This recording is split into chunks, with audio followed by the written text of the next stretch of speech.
Jadi selain cerita tentang kita macam-macam kan rumah, Macam-macam. apa gunung, ada juga nih cerita terseram dari thread-thread di Twitter sama Kaskus ya kan. Twitter kasus banyak banget sih. Iya, zaman dulu Kaskus itu gue bilang pelopor sih. Sekarang pindah ya kan. Pindah. Di Twitter ya kan. Tiap sebulan sekali ada aja lah cerita horor baru ya kan yang berharap ingin menjadi denyut KKN Desa Penari. Nah, Banyak lah pokoknya ceritanya ya, kayak dari Kaskus ada keluarga tak kasat mata.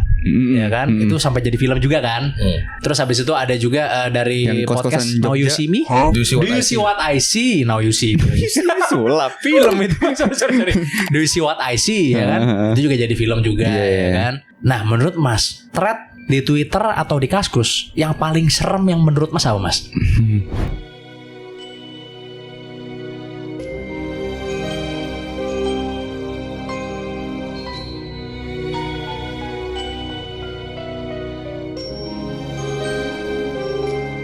Gue yang kekinian aja ya. Boleh. Sekarang tuh justru jarang gue temuin di X apa Twitter gitu. Justru banyak di TikTok. Oh, di TikTok ya? Oh. Ini gue ceritain aja satu ya. Oke. Awalnya tuh gue kayak percaya nggak percaya gitu.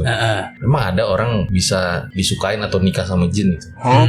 Nah ternyata pas gue cari penjelasan dari Ustadz gitu ya, ternyata memang diharamkan tuh untuk menikah dengan jin gitu loh. Oh. Ada manusia banyak, ngapain kau nikah lu sama jin? Iya. Dan bahkan ada yang menyebut, lu bisa cari di berita gitu, katanya bisa juga ada anak dari pernikahan itu. Oh iya, anak jin. Gue pernah denger itu.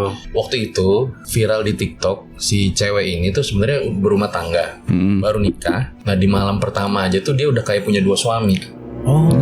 Dia tuh sebenarnya cekcoknya tuh karena hal-hal sepele gitu loh. Misalnya gue mesen jus alpukat nih, suaminya datang bawain cappuccino cincau. Wah. Parah. Itu berantemnya udah kayak pilpres. Oh. Berantem seperti itu. Kayak pilpres. Berarti udah tahu siapa yang menang dong kalau gitu berantemannya. Iya kan soalnya cewek selalu benar. Oh iya benar, cewek benar. Benar. Berantem. Akhirnya si cewek ini dia merasa nyaman ketika mimpi. Nah di mimpi itu dia selalu datangin cowok yang ganteng, yang membuat dia nyaman. Nah disitulah terjadi hubungan suami istri. Di mimpi itu. Di mimpi itu. Dan rasanya sangat nyata gitu ya. Kayak dia dibawa ke sebuah villa, di bunga-bunga. Pokoknya cewek tuh seneng dah pasti sama cowok kayak gitu dah.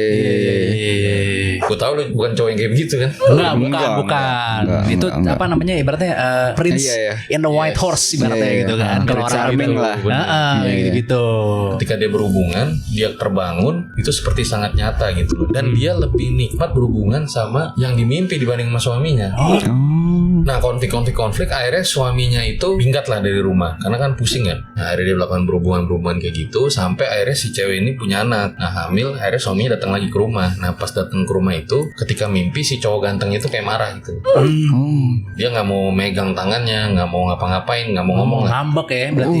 Baper.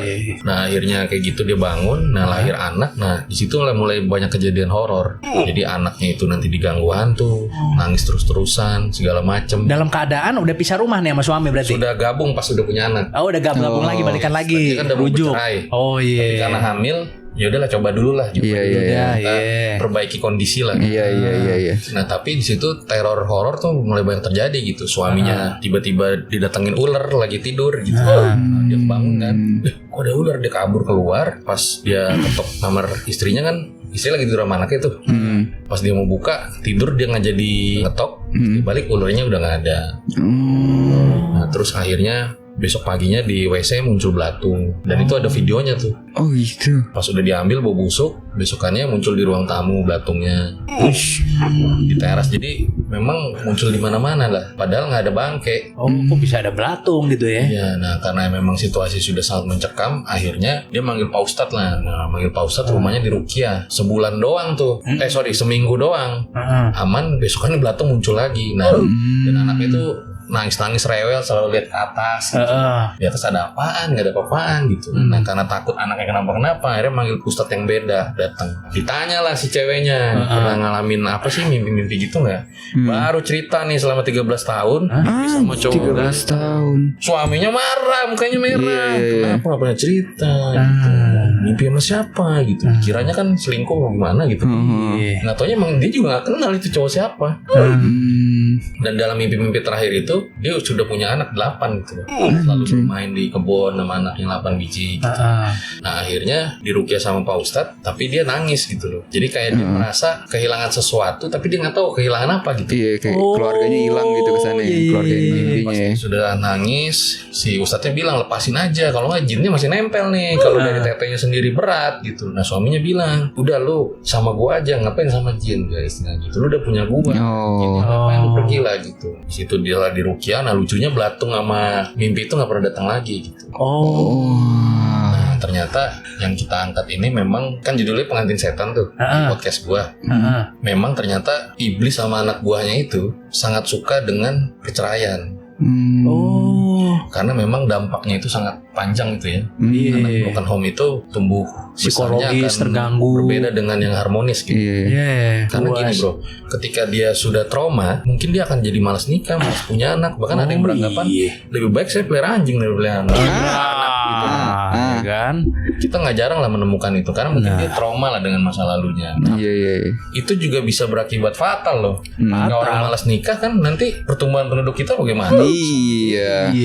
Makin usia produktifnya turun. Kayak di Jepang mas ya kan, makin turun Korea juga ya kan. Udah nggak benar begitu ya kan. Itu paling senang begitu ya ternyata ya. Ini makanya sekarang dibikin jadi film ya mas ya. Ya dari hal simpel ini kita jadi kayak, oh ya gue sama cewek gue juga begini ya gitu. Gue pas nonton juga gitu sih.